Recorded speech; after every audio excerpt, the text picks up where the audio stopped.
Hi all, this is Anjali. Welcome to my channel. So आज हम करेंगे day 12 that is 12th number का program जो कि है factorial of a number. Since we have started using loops और जब लूप शुरू हो और फैक्टोरियल ना बनाया जाए ये तो पॉसिबल ही नहीं है.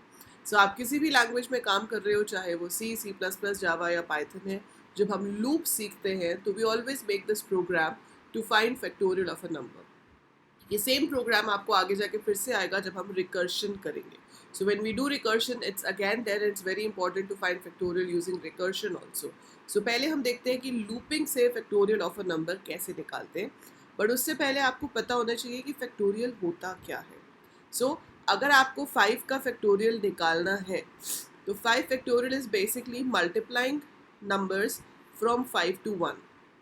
तो 5 से लेकर 1 तक अगर आप सारे नंबर्स को आपस में मल्टीप्लाई कराते हो, जैसे अगर 5 का फैक्टोरियल निकालना है तो you have to perform 5 cross 4 cross 3 cross 2 cross 1. That will be 5 factorial. अगर आप 6 का फैक्टोरियल निकाल रहे हो तो आपको 6 को 1 तक मल्टीप्लाई करना है. Similar way for any other number. Now इसमें ये फ़र्क नहीं पड़ता कि मैं 5 इंटू 4 करूँ या 4 इंटू 5 करूँ, क्योंकि बात तो एक ही है. 5 इंटू 4 भी आपको 20 देगा और 4 इंटू 5 भी आपको 20 देगा. तो मतलब ये जो प्रोडक्ट एक्यूमुलेशन है इसके लिए आप लूप 1 से 5 भी चला सकते हो और आप 5 से 1 भी चला सकते हो. So it's totally up to you how do you want your loop to work, right. तो हम यहाँ पर यूज़र से नंबर इनपुट करवा लेते हैं. हमने यूज़र से पूछ लिया एंटर अ नंबर जिसका फैक्टोरियल उसको कैलकुलेट करना है. ठीक है. सो नंबर हमने यूज़र से पूछ लिया और अब हम उसका फैक्टोरियल कैलकुलेट करना चाहते हैं. लूप्स में जब हमें सम इकट्ठा करना होता है उसे कहते हैं accumulation. So we take initial variable as zero, क्योंकि ज़ीरो में जब पहली बार कोई नंबर ऐड होता है तो वही नंबर आ जाता है, लाइक 0 + 1 = 1. बट यहाँ पर आप कर रहे हो multiply. So I need an identity factor for multiplication. So मैं किसी भी नंबर को 1 के साथ मल्टीप्लाई करूँ I will get the same number. So initially मैंने p में क्या ले लिया, 1. नाउ जो लूप आप यहाँ पर ले रहे हैं वो आप दोनों में से किसी भी तरीके से लगा सकते हो. आप 1, num+1 भी ले सकते हो ताकि अगर num 5 है तो ये 1 2 3 4 5 तक चले. और अगर हम फैक्टोरियल के लॉजिक के हिसाब से लें तो हम num, 0 भी ले सकते हैं and we can take it in decreasing order. So अगर यहाँ पर num आपका 5 हुआ तो ये लूप चलेगा. पहले 5 के लिए a में 5 आएगा, फिर -1 स्टेप है इसलिए 4 हो जाएगा, फिर -1 3 -1 होगा तो 2, फिर -1 होगा तो 1. 0 is the place where you have to stop. तो 0 होते ही रुक जाएगा, उसको यूज़ नहीं करेगा. अंदर क्या करना है, p is equal to p multiplied by a और you can write p multiply equal to a. So इसकी जगह पर आप ऐसे भी लिख सकते हो, एक ही बात है. मैंने उसको कमेंट किया है तो वो पीछे वाला पार्ट एग्जीक्यूट नहीं होगा. ठीक है. Now you want to print, तो आपने यहाँ पे लिखा factorial of num is p. So that is what I want my output. So मैं आपको अभी दिखाती हूँ इसकी एग्जीक्यूशन, बट उससे पहले हम इसको रन करते हैं. So I right click on this and I click on run factorial. वो मुझसे नंबर पूछ रहा है, मैंने एंटर किया 6 एंड द नंबर इज 6, तो फैक्टोरियल आएगा 720. अब ये कैसे आया, सो ये कैसे आया ये मैं आपको दिखाती हूँ. Just give me a minute. Yes, so let us turn this on. So मान लेते हैं कि जो हमारा नंबर है वो यूज़र ने दिया है, वो यूज़र ने दिया है 6. ठीक है. सो आपके पास नम में यहाँ पर 6 आ गया. अब ये लूप कैसे चल रहा है, पहले 6 है, फिर 5 है, फिर 4 होगा, फिर 3 होगा, फिर 2 होगा और फिर 1 होगा, because we are taking it in decreasing order with step -1, right. अंदर लिखा है p is equal to p into a, तो p पहले से 1 था.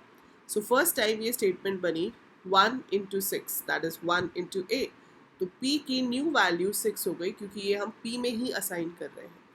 नेक्स्ट टाइम क्या होगा, 5 हो गया. अब p पिछली बार 6 हो चुका था, है ना. इससे पिछली वैल्यू जो p की है वो 6 हो चुकी थी, उसको हमने 5 से मल्टीप्लाई किया तो हमारे पास p की न्यू वैल्यू 30 बन जाएगी. फिर आपके पास आया 4, सो 30 इंटू 4 होगा, दैट विल बी 120. फिर 120 इंटू 3 होगा, दैट विल बी 360. 360 इंटू 2 होगा, दैट विल बी 720.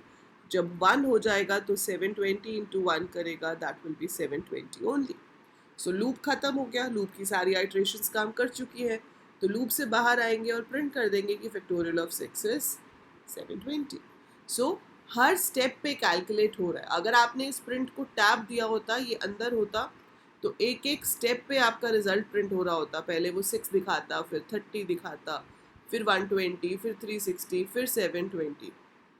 सो हम उसको देंगे नहीं वहाँ पर, बट अगर आप दे देते, मान लो अगर गलती से आपसे यहाँ पर टैब हो जाता और आप इसे रन करोगे और आप यहाँ पर 6 एंटर करते हो, तो आप देखो बार बार प्रिंट हो रहा है ना. पहले 6 फिर 30, सारे इंटरमीडिएट रिजल्ट्स प्रिंट हो रहे हैं.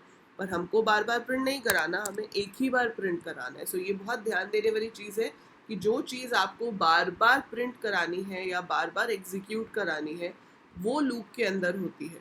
और जो चीज़ आप एक ही बार एग्जीक्यूट कराना चाहते हो, जैसे आप पी को एक ही बार इनिशियली 1 करना चाहते हो, उसके बाद उसकी वैल्यू चेंज होती रहे, तो हम उसको लूप से पहले 1 करेंगे. अगर मैं लूप के अंदर 1 कर दूंगी, वो तो हर बार ही उसको 1 कर ही जाएगा, है ना. तो आपका आंसर भी फाइनली 1 आ जाएगा, क्योंकि लास्ट में 1 इंटू 1 करेगा. So it is very important कि आप स्टेटमेंट्स कहाँ लिखते हो. तो स्टेटमेंट्स आपको ध्यान रखना है, अगर रिपीट हो रही है तो ही लूप के अंदर आएगी. अगर आपके लॉजिक में वो स्टेटमेंट रिपीट ही नहीं होती, so it cannot be inside the loop, it has to be outside the loop. एक ही बार प्रिंट कराना है तो लूप के बाहर होगा, लूप के अंदर नहीं होगा.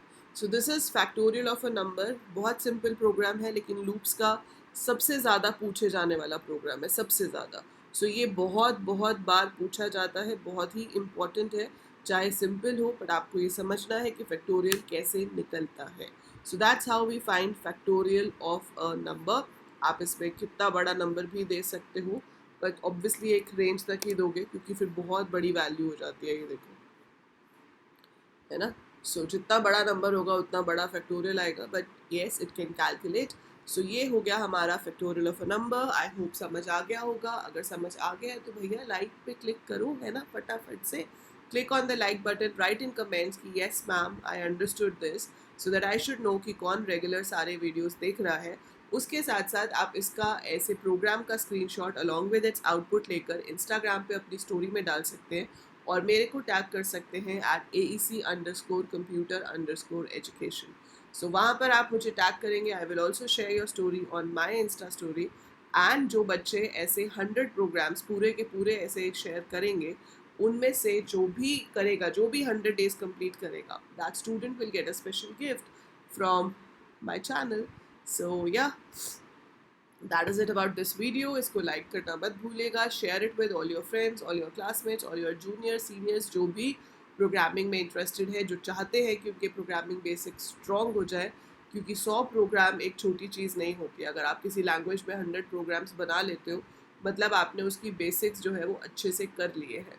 तो अभी तो हम 12वें दिन पे पहुँचे हैं. Long journey to go, but all the best and जोश बनाए रखना. सो खुद भी कीजिए, दूसरों को भी कराइए. अपने ग्रुप में चैलेंज बना लीजिए, अपने फ्रेंड्स को एक ग्रुप बना लो, एक दूसरे को चैलेंज करो कि कौन सारे के सारे पूरे करता है.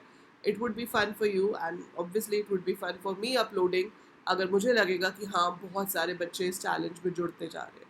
So that's it for this video. I will see you in the next one. Till then, take very good care of yourself.